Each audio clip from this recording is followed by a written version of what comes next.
안녕하세요. 건축 허가 시에 진입도로의 토지 사용 승낙서에 대해서 알아보겠습니다. 먼저 건축법에서 건축물의 대지는 해당 건축물의 출입에 지장이 없다고 인정되는 경우나 건축물 주변에 대통령령으로 정하는 공지가 있는 경우나 동막을 건축하는 경우를 제외하고는 2m 이상이 도로에 접해야 되는데 비도시적 면지역은 적용을 하지 않습니다. 도로섭의 목적은 건축물의 건축 이후에 해당 건축물에 주거하는 자가 이용에 불편함이 없어야 되고 화재, 재난 등의 발생 시 긴급 차량의 진입 등에 지장이 없도록 하는 것입니다. 비도시적 도로섭 적용 제외는 관리지역, 농림지역, 자연환경보전지역에서 지구단위 계획 구역이 아니고 동읍은 적용을 하는데 동읍의 섬이면서 인구 500명 미만과 동이나 읍이 아닌 지역은 건축물의 대지는 2m 이상이 도로에 접해야 된다 라는 법규를 적용하지 않습니다. 건축법에서의 도로는 보행과 자동차 통행이 가능한 너비 4m 이상의 도로인데 지형적으로 자동차 통행이 불가능한 경우와 막다른 도로의 경우에는 대통령령으로 정하는 구조와 너비의 도로로서 국토계획 및 이용에 관한 법률, 도로법, 사도법, 그 밖의 관계 법령에 따라 신설 또는 변경에 관한 고시가 된 도로, 건축허가 또는 신고시에 시도지사 또는 시군구청장이 위치를 지정해서 공고한 도로 중 어느 하나에 해당하거나 예정도로를 말합니다. 막다른 도로인 경우에는 그 도로의 너비가 10m 미만은 2m, 10m 이상 35m 미만은 3m, 35m 이상은 6m인데 도시지역이 아닌 읍면지역은 4m 이상이면 됩니다. 건축법 도로 규정의 만들어진 과정은 다른 내용은 참조하시고 도로에 대한 정의가 76년 2월 1일 이전에는 폭 4m 이상 도로와 도로법 등에 의한 도로, 건축 허가시 지정한 도로였는데 76년 2월 1일 이후에는 너비 4m 이상의 도로로서 도로법 등에 의한 도로, 건축 허가시 지정한 도로로 되었습니다. 건축법 도로의 지정은 허가권자는 도로 위치를 지정 공고하려면 그 도로에 대한 이해관계인의 동의를 받아야 되는데 허가권자가 이해관계인이 해외에 거주하는 등의 사유로 이해관계인의 동의를 받기가 곤란하다고 인정하는 경우나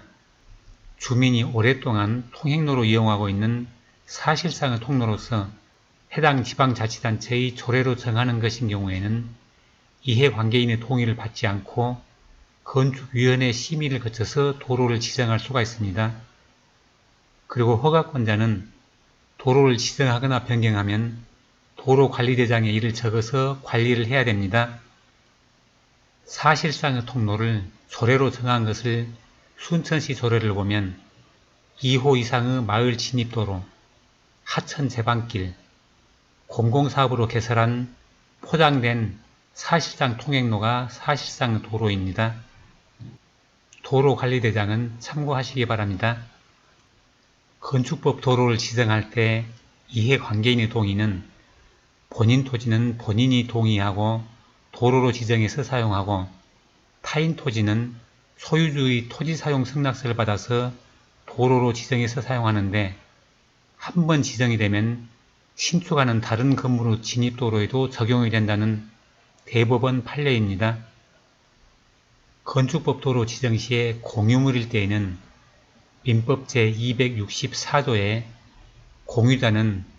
다른 공유자의 동의 없이 공유물을 처분하거나 변경하지 못한다. 제265조에는 공유물의 관리에 관한 사항은 공유자의 지분의 과반수로서 결정한다. 그러나 보존 행위는 각자가 할 수 있다라고 되어 있어서 과반수 이상의 동의를 받으면 된다는 해석도 있지만 단순한 공유물의 관리에 관한 사항이 아니라 토지의 기존 모습에 본질적 변화를 일으키는 처분이나 변경에 가까운 경우에는 대지 소유자 모두의 사용 승낙이 필요하다는 판례도 있으므로 전원 동의가 안되면 최소한 51% 이상이 돼야 되겠지만 경우에 따라서 달라질 수도 있겠습니다. 수도 등 생활기반시설 설치 시에 대부분의 지자체 조례에서 급수공사 신청을 할 때 타인의 토지 또는 건물 안에 급수 설비를 설치하고자 할 때에는 그 토지, 건물 소유자의 승낙서를 제출하도록 되어 있어서 토지 소유자 사용 승낙 없이 건축 허가가 나더라도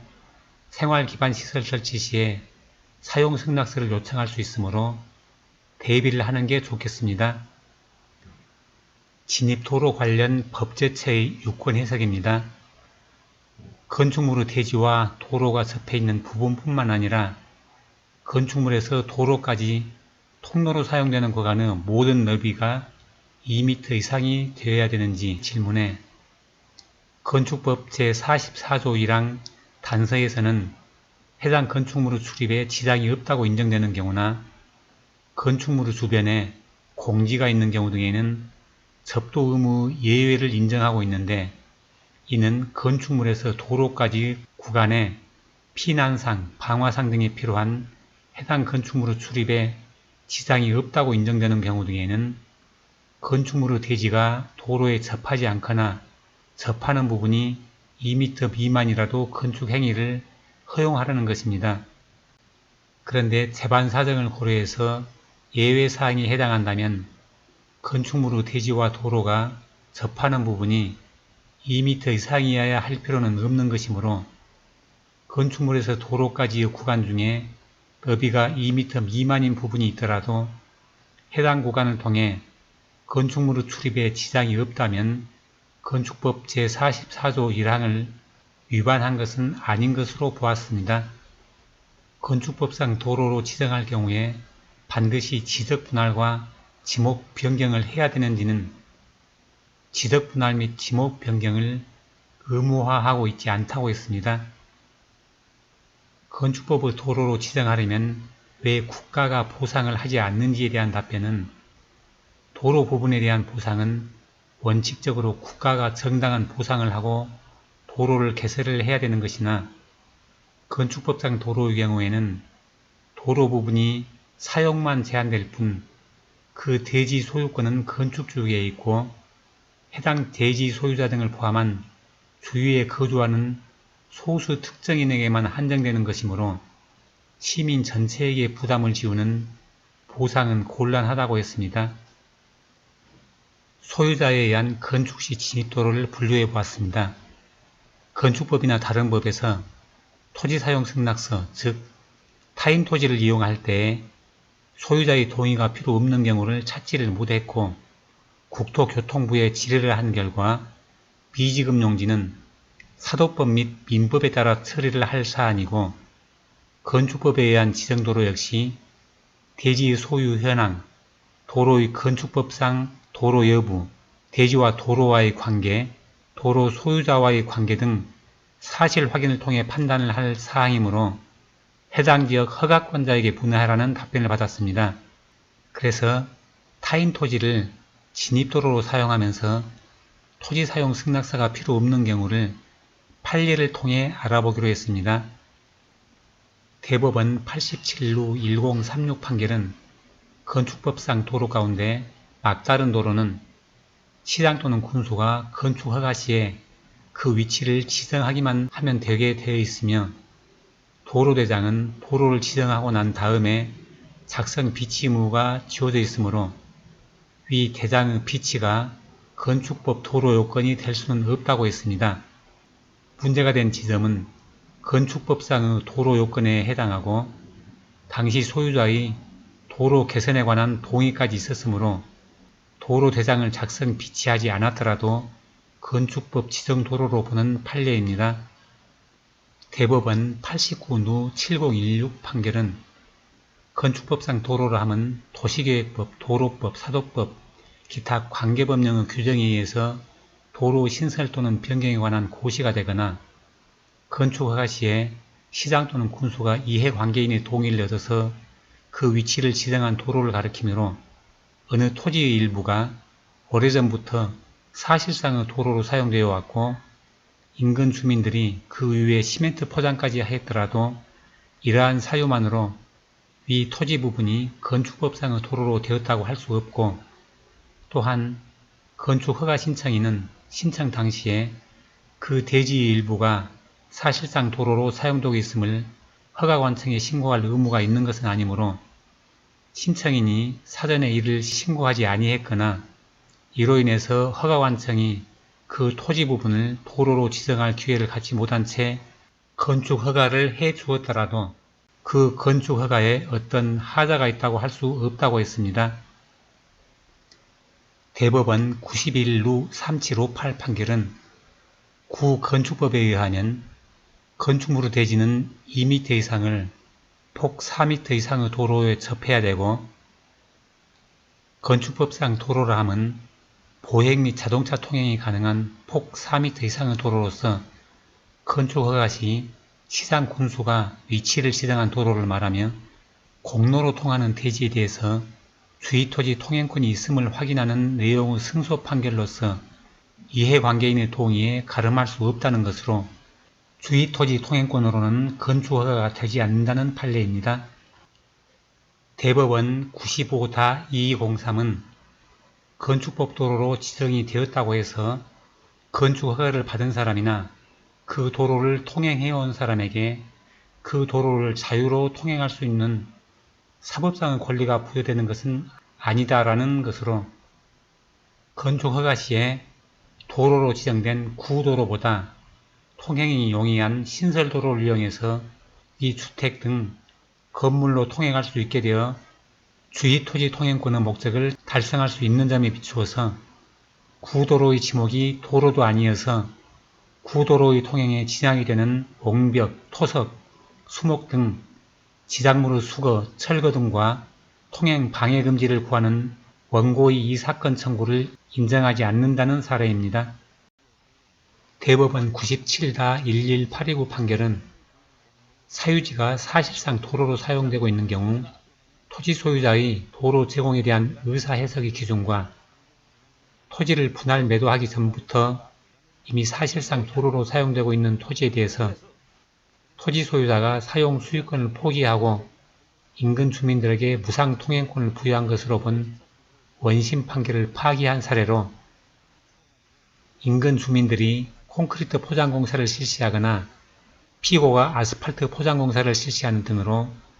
사실상의 도로화되기 훨씬 이전에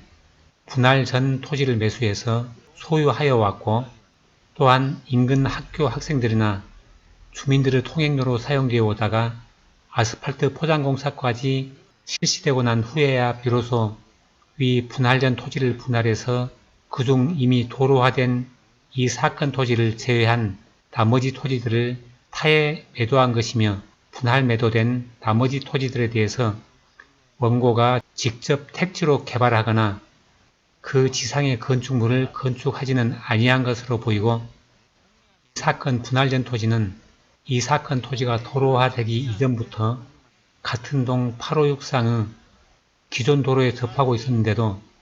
그와 별도로 형성된 이 사건 토지상의 도로는 노폭이 8m에 이르고 A자 형태를 이루고 있어서 이 사건 분할된 토지 전체 면적 중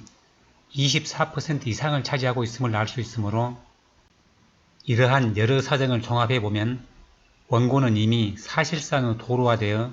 인근 주민이나 학생들의 통행로로 사용되고 있는 이 사건 토지를 다른 형태로는 이용하기가 어려워 이를 제외한 나머지 토지만을 분할해 매도하였다고 보아 토지 소유자가 도로로 사용되고 있는 토지에 대한 사용 수익권을 포기한 것으로 본 원심 판결을 파기한 사례입니다. 대법원 2008-4008 판결은 도로부지 소유자가 건축허가가 취소된 건물을 위해서 도로부지의 지정 공고에 동의하였을 뿐 신축하는 다른 건물의 진입도로로 도로부지를 제공할 의사가 없다고 하더라도 새로운 건축허가의 무효 확인을 구할 원고 적격이 없다고 한 사례로, A를 위한 토지사용 승낙서로 지정도로로 공고되었다면 A의 건축 허가가 취소되어도 이 도로를 이용해서 건축 허가 신청을 할 수 있다는 판례입니다. 대법원 2009-880의 판결은 토지 소유자가 택지를 조성 분양하면서 개설한 도로에 대해서 독점적, 배타적 사용 소유권을 행사할 수 있는지 여부는 토지 소유자가 일단의 택지를 조성 분양하면서 개설한 도로는 다른 특단의 사정이 없는 한 그 토지의 매수인을 비롯해서 그 택지를 내왕하는 모든 사람에 대해서 그 도로를 통행할 수 있는 권한을 부여한 것이라고 볼 것이어서 토지 소유자는 그 토지에 대한 독점적이고 배타적인 사용 수익권을 행사할 수 없다는 판례입니다. 대법원 2011-815 판결은 1976년 2월 1일 이전의 4m 이상의 사실상 도로는 건축법 도로라는 내용으로 폭 4m 이상의 도로는 폭 4m 미만의 도로와는 달리 시장 군소가 도로로 지정하지 않는 사실상의 도로라 하더라도 건축법상의 도로에 해당한다 할 것이니 사실상의 도로가 그 폭이 4m 이상으로서 1975년 12월 31일 법률 제2852호 시행일인 1976년 2월 1일 이전에 이미 주민들의 통행로로 이용되고 있었다면 이는 건축법상의 도로에 해당한다는 판례입니다. 수원지방법원 2014 가단 514413 판결은 제3자를 위한 도로 확보 조건 특약은 유효하다는 내용으로 매매계약 시에 제3의 취득자가 통행로에 대해서 토지 사용 승낙을 요청할 경우 이에 응하기로 하는 내용을 약정한 경우 제3자가 토지를 취득해서 건축허가 신청을 하는 경우 통행로 부분을 사용하는 것을 승낙할 의무가 있다는 판례입니다. 대법원 2015-247325 판결은 수도 등 생활기반시설권에 관한 것으로 민법 제218조 제1항 본문은 토지 소유자는 타인의 토지를 통과하지 아니하면 필요한 수도, 소수관, 가스관, 전선 등을 시설할 수 없거나 과다한 비용을 요하는 경우에는 타인의 토지를 통과해서 이를 시설할 수 있다 라고 규정하고 있는데 이와 같은 수도 등 시설권은 법정의 요건을 갖추면 당연히 인정되는 것이고 시설권에 근거해서 수도 등 시설 공사를 시행하기 위해서 따로 수도 등이 통과하는 토지 소유자의 동의나 승낙을 받아야 하는 것은 아니다. 토지 사용 승낙사가 없는 경우에는 수도 등 시설권이 있다는 확인을 구하는 소등을 제기해서 승소 판결을 받은 다음 이를 사용 권한을 증명하는 자료로 제출해서 지방자치단체에 급수공사의 시행을 신청하면 된다고 한 사례로 건축허가 후에 소유자가 토지 사용 승낙서를 해주지 않을 경우에는 수도 등 생활기반시설권에 관한 소송을 통해서 진행을 할 수도 있다는 판례입니다. 공유토지일 경우 동의 범위에 대한 내용입니다. 청구인은 피청구인인 지자체로부터 창업사업 계획 승인을 받은 자로 피청구인이 기반시설인 진입로에 해당하는 토지 전체 공유자가 동의한 소유권 또는 사용권을 증명할 수 있는 서류 보완을 2회에 걸쳐 요구했으나 청구인이 개발행위 신청 당시 공유자 지분의 과반 이상 사용 승낙한 진입로 및 배수로 사용 승낙서 제출에 의한 사용권 확보 이유로 서류 보완이 이루어지지 않아서 개발행위 허가 신청을 반려하였는데 민법에서 공유물의 관리에 관한 사항은 공유자의 지분의 과반수로서 결정한다. 그러나 보존 행위는 각자가 할 수 있다. 고 규정하고 있으므로 신청자가 2분의 1 지분을 소유한 진입로를 나머지 2분의 1 지분을 소유한 공공주식회사의 사용 동의를 받지 않았다고 하여 신청자가 적절한 진입로를 확보하지 못했다고 보는 것은 민법의 법리를 과다하게 확대 해석하는 것이다 하고 새로이 통로를 개설하는 것이 아니라 이미 완전한 도로 형태를 개발행위 허가 신청지로 진입하는 도로가 이미 설치되어 있고 토지 공유자의 동의 여부와 관계없이 청구인이 그 도로를 사용할 수 있음에도 불구하고 토지 공유자 전체의 동의를 득하지 아니했다는 이유로 건축물의 진출입을 이유한 도로로 사용할 수 없어 도로가 설치되지 아니한 경우와 같다고 해서 청구인의 개발행위 허가 신청을 반려한 처분은 재량권을 일탈, 남용한 처분이라 할 수 있다고 했습니다. 서울행정법원 2013 구합 62725 판결은 가설 건축물 존치기간 연장 시 과반수 지분권자의 대지 사용 승낙으로 가능한지 여부로 공유물의 관리에 관한 사항은 지분의 과반수로 결정을 할 수 있고 공유자 사이에 공유물을 사용 수익할 구체적인 방법을 정하는 것은 공유물의 관리에 관한 사항이지만 그 사용 수익의 내용이 공유물의 기존의 모습에 본질적 변화를 일으켜 관리가 아닌 처분이나 변경의 정도에 이르는 것이어서는 안 될 것이고 다수 지분권자라 하여 나대지에 새로이 건물을 건축한다든지 하는 것은 관리의 범위를 넘는 것이 될 것인 바 토지 위에 건축 가설물을 축소하고 위 존치기간이 경과한 후에 이를 다시 연장하는 것은 단순한 공유물의 관리에 관한 사항이 아니라 위 존치기간 동안 이 사건 토지의 기존 모습에 본질적 변화를 일으키는 처분이나 변경에 가깝다 할 것이므로 대지 소유자 모두의 사용 승낙이 필요하다고 했습니다. 공익사업 시 도로의 보상은 사도법에 의한 사도부지는 인근 토지에 대한 평가액의 5분의 1 이내이고 사실상의 사도부지는 인근 토지에 대한 평가액의 3분의 1 이내인데 사실상의 사도란 토지 소유자가 자기 토지의 편익을 위해서 스스로 설치한 도로, 토지 소유자가 그 의사에 의해서 타인의 통행을 제한할 수 없는 도로, 건축법에 따라 지정 공고한 도로, 토지 소유자가 대지 또는 공장용지 등을 조성하기 위해서 설치한 도로가 되겠습니다.